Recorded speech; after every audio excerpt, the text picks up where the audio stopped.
Today I'm going to go over 3 additional components of things that you need to pull out of your life if you're having problems with vertigo. Hi, my name is Dr. Gregg Gerstin, and I've helped people to remove the blockages in their lives so they can lead amazing, fantastic lives for the last 20 years without drugs and surgery.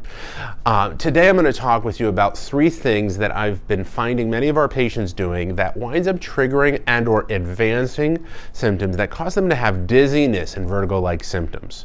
So the first one I want to talk with you about is chewing gum. I know, whoever thought that this could wind up being such a challenge or problem, but chewing gum is one of the things that I want for you to avoid doing if you're having problems with dizziness or vertigo. When we wind up chewing gum, we wind up overworking some of the muscles of mastication, typically on one side more than the other.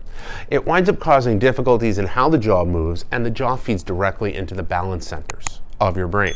So we want to make sure we eliminate the gum chewing. The second thing I want you to avoid doing is opening your mouth greater than 3 fingers. We're going to really focus on the jaw and the mouth today.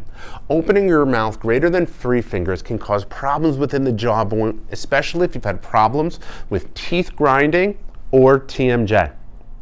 The last thing that I'm going to tell you that you should wind up avoiding winds up being hard, crunchy types of food. Now that doesn't mean you need to eat mush all the time, but you want to be careful and selective on those hard as rock sorts of foods that you eat so that they wind up not irritating that jaw of yours.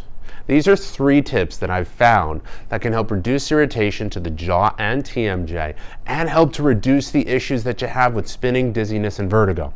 If you've got questions about your case, I'm going to leave a link in the bio about how to connect with me to figure out what you need to do to overcome your challenges and issues. If you've got more questions like this, go ahead and write them down below.